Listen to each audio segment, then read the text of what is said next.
하나님 말씀 요한복음 1장 19절에서 28절까지 말씀을 봉독하겠습니다. 유대인들이 예루살렘에서 제사장들과 레인들을 요한에게 보내어 네가 누구냐 물을 때에 요한의 증인이 이러하니라. 요한이 드러내어 말하고 숨기지 아니하니 드러내어 하는 말이 나는 그리스도가 아니라 한데, 또 묻되 그러면 누구냐? 네가 엘리야냐? 이르되 나는 아니라. 또 묻되 네가 그 선지자냐? 대답하지 아니라. 또 말하되 누구냐? 우리를 보낸 이에게 대답하라. 나는 네게 대하여 무엇이라 하느냐? 이르되 나는 선지자 이사야의 말과 같이 주의 길을 곱게 하라고 광야에서 외치는 자의 소리로라 하니라. 그들은 바리새인들이 보낸 자라. 또 물어 이르되 네가 만일 그리스도도 아니요 엘리야도 아니요 그 선지자도 아닐진데 어찌하여 세례를 베푸느냐? 요한이 대답하되 나는 물로 세례를 베풀거니와 너희 가운데 너희가 알지 못하는 한 사람이 있으니 곧 내 뒤에 오시는 그이라. 나는 그의 신발끈을 풀기도 감당하지 못하겠노라 하더라. 이런 요한이 세례 베풀던 곳 요단강 건너편 베다니에서 일어난 일이니라. 아멘. 오늘은 예수님이 받은 세례에 대해서 말씀을 드리겠습니다. 예수님은 세례 요한에게 세례를 받았습니다. 이것은 예수님은 죄인이 아님에도 불구하고 세례를 받은 것은 우리 죄인들과 함께 연합하는 그런 세례 사건이라고 볼 수가 있을 것입니다. 예수님은 세례를 받음으로써 죄인의 자리로 내려오셨던 것입니다.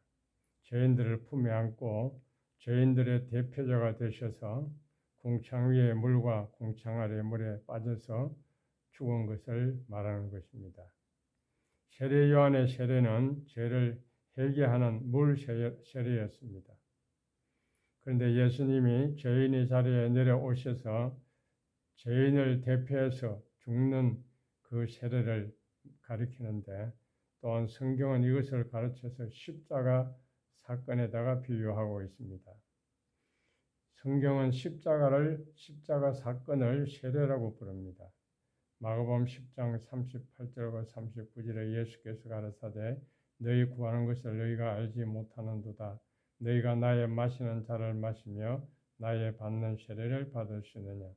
저희가 말하되 할 수 있나이다. 예수께서 이르시되 너희가 나의 마시는 잔을 마시며 나의 받는 세례를 받으려니와. 나의 받는 세례, 이것은 바로 예수님의 십자가를 가리키는 것입니다.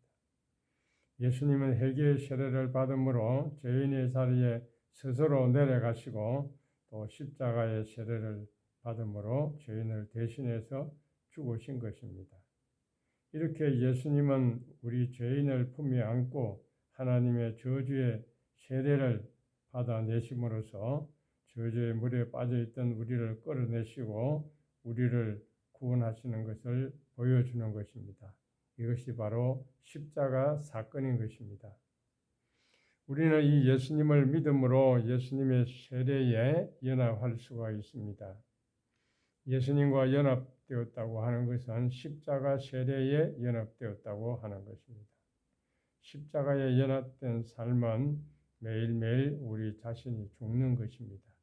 마틴 루터는 이것을 매일 세례라고 표현을 했습니다. 우리가 세상에 대해 죽고 세상이 나에 대해 죽은 사실을 우리는 알아야 하는 것입니다. 십자가 세례를 받는다는 것이 그런 뜻입니다. 십자가에서 내 육의 사람이 죽고 영의 사람으로 다시금 태어나서 주님의 통치를 받으며 살아가는 새 사람이 되는 것을 가리키는 것입니다. 십자가 사건의 의미가 바로 그러한 것입니다. 예수님이 우리 죄를 품에 안고 저주의 물에 빠져서 심판을 받아 죽음으로써 우리를 그 저주에서 건져 주셨습니다. 그래서 우리는 저주의 아랫물에서 우리의 자아가 죽고 예수 안에서 다시 태어나는 새 생명의 놀라운 역사가 일어나게 되는 것을 가리키는 것입니다. 이것이 또한 십자가 사건인 것입니다. 세례의 의미가 무엇입니까? 세례는 물속에 완전히 잠김으로써 옛 자아가 죽고 다시 새 사람으로 태어나는 것을 보여주는 것입니다. 로마서 6장 3절에 무릇 그리스도 예수와 합하여 세례를 받은 우리는 그의 죽으심과 합하여 세례를 받은 줄을 알지 못하느냐라고 했습니다. 베드로전서 3장 21절에 몸은 예수 그리스도의 부활하심으로 말미암아 이제 너희를 구원하는 편이 곧 세례라. 육체에 더러운 것을 자하여 버림이 아니요 오직 선한 양심이 하나님을 향하여 찾아가는 것이라. 세례는 오직 예수 그리스도의 죽으심과 합해서 이제는 하나님을 향해서 나가는 것이라고 말하는 것입니다. 따라서 우리에게 필요한 것은 예수님의 죽으심과 합하는 것입니다. 그것이 구원입니다. 예수님의 죽으심과 연합하기 전에는 구원이 일어날 수가 없는 것입니다. 많은 사람들이 하나님의 음성을 듣고 은혜를 받아서 방언을 하고 천사의 말을 하면 대단하게 여기면서 구원을 받은 줄로 생각합니다. 그러나 가장 중요한 것은 육적인 죽음, 진정한 회개, 십자가가 있느냐 하는 것입니다. 왜냐하면 회개 외에는 구원의 길이 없기 때문입니다. 오늘날 많은 사람들이 수십 년간 교회를 다녀도 회개한 적이 없고 회개의 의미조차도 모르고 있다고 하면 구원을 받을 수가 없는 것입니다. 회개 없는 자의 예배나 봉사는 해칠한 무덤일 뿐입니다. 아무리 예수님의 이름으로 귀신을 쫓고 방언과 예언을 하고 능력을 행하고 그런 통로로 내가 쓰임을 받는다고 할지라도 그 사람이 회개해서 변화된 삶을 살아가고 있지 않다고 하면 그것은 십자가의 의미가 아닌 것입니다. 교회를 성실하게 다니고 그러면서 내 육적인 자아가 죽지 않고 내 어떤 믿음으로 내 어떤 선한 의지로서 신앙생활을 한다고 하면 이것은 잘못된 것입니다. 이것을 성경은 율법 아래 갖췄다고 말합니다.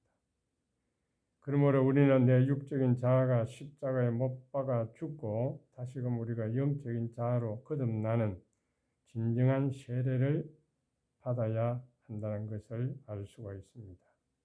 그것이 바로 예수 그리스도에게 연합하는 것이고 구원인 것입니다. 로마서 6장 5절에 그러므로 우리가 그의 죽으심과 합하여 세례를 받음으로 그와 함께 장사되었나니 이는 아버지의 영광으로 말미암아 그리스도 죽은 자 가운데서 살리심과 같이 우리도 또한 새 생명 가운데서 행하게 하려 함이라고 했습니다.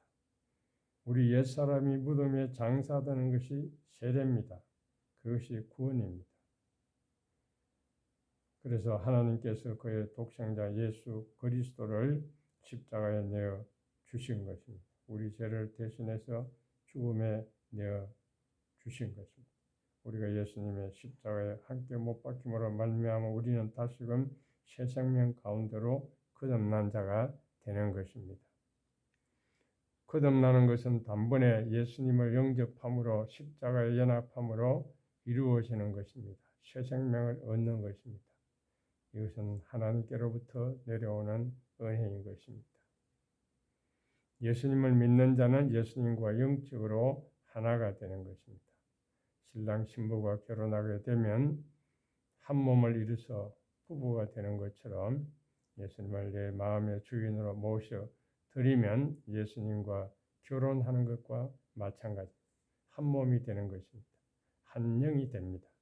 고린도전서 6장 17절에 주와 합하는 자는 한 영이라고 말하고 있습니다.